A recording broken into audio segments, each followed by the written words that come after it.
तुमचं नाव आणि पत्ता सांगा ना. विकास मनोहर गायकवाड, मुक्काम पोस्ट भादे, तालुका खंडाळा, जिल्हा सातारा. ओके, भादे गाव आहे आणि खंडाळा तालुका.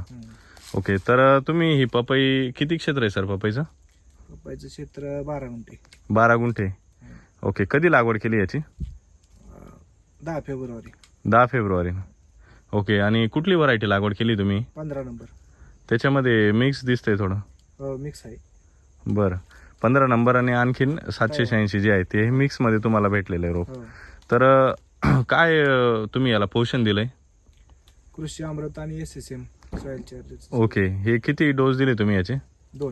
2 डोस दिले. कधी कधी? लागवडीला आणि भरीला. बरोबर.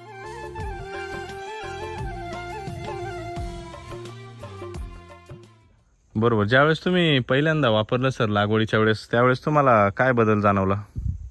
बदल जाणवला. हलक्या जमिनीत सुद्धा रोप चांगली होती. बरं. एकही रोप मॉर्टॅलिटी 0ची. 0 आहे, म्हणजे रोप परत लावायची गरज आली नाही तुम्हाला. आणि ही माती कशी आहे म्हणताय तुम्ही? माती एकदम मुरमाड आहे हां, आणि सगळे खडच येतं. बरोबर, पूर्ण चुनखडी टाईप आणि मुरमाड माती, म्हणजे कमी कस जो असतो, म्हणजे हलकी माती आहे, बरोबर ना? तर तुम्हाला काही समस्या जाणवल्या का मग तुम्ही याच्यात लावलं तर? नाही, कृषी अमृत आणि हे सॉइल चार्जर वापरल्यामुळं RNPH वगैरे सगळा बेसल डोस दिला होता का? सगळं. ओके, तर त्यामुळे तुम्हाला काही वाटलं नाही. तर त्याच्यानंतर दुसरा बेसल डोस तुम्ही कधी दिला? जुलैमध्ये. जुलैमध्ये. त्यावेळेस किती दिला आणि किती गुंठे आहे? 12 गुंठे. 12 गुंठ्याला कसं नियोजन केलं होतं खताचं? 4 बॅग कृषी अमृत हां. आणि SSM. बरोबर. ओके, फेब्रुवारी ते आता हा आपला डिसेंबर चालू आहे. हां. तर किती महिने झाले या प्लॉटला? 10 महिने झाले. 10 महिने झाले, बरोबर ना? तर ह्या 10 महिन्यामध्ये सर तुम्ही आता हा प्लॉट किती महिन्यापासून चालू झालाय? 6.5-7 महिन्यातच चालू झालं. 7 महिन्यात चालू झालाय.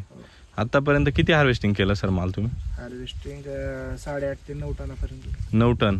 ओके, आणि मार्केटचा तुम्ही अनुभव सांगत होता, काय होता तो अनुभव, म्हणजे रेट वगैरे? मार्केटच्या रेटमध्ये 4-5 रुपयाचा फरक आहे. 4-5 रुपये. हो. इतरांचे ज्यावेळेस 5-6 रुपये जायचे, तुमचं किती जायचं? 11-12.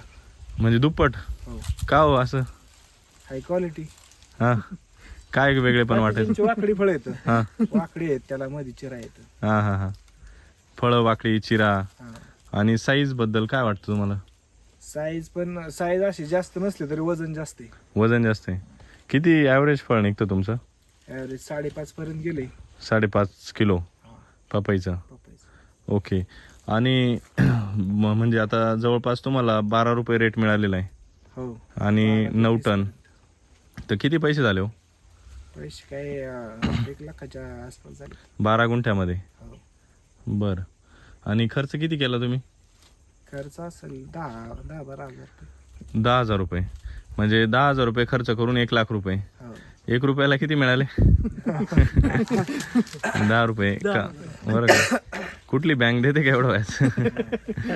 म्हणजे हे शेतीमध्ये आपण 1 रुपया टाकला की हमखास 10 रुपये मिळतात, पण त्याला योग्य पोषण देणं गरजेचं आहे, बरं का नाही?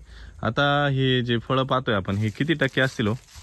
ते आता 20%च फळ आहेत. 20% फळ आहे. हो. आणि पहिले 80% आता हार्वेस्टिंग झालंय. ओके, तरी अजून ह्या एका झाडावरती किती किलो माल असेल हो?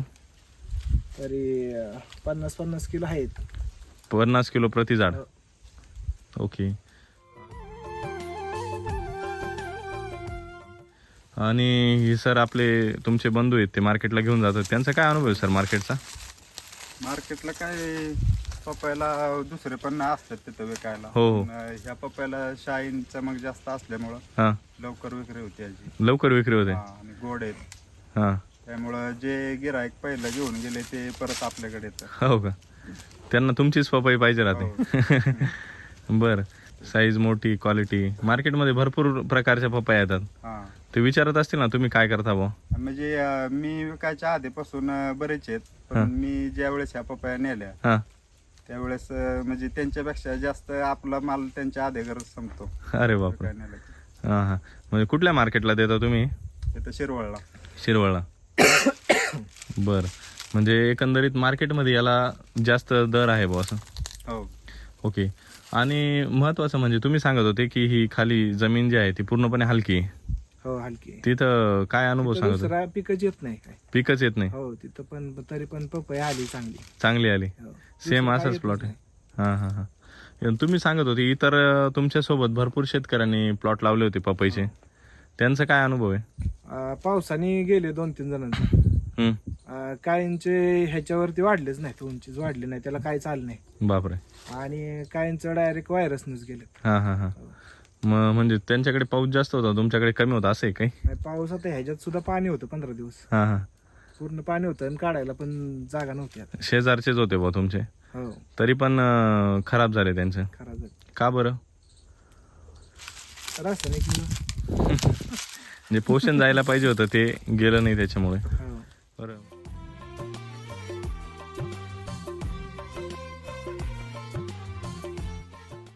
बरं, म्हणजे आता तुमचा हा प्लॉट जो आहे त्याच्याबद्दल तुम्ही सांगत होते की सेटिंगच्या संदर्भात त्यांची कधी झाली आणि तुमची कधी झाली?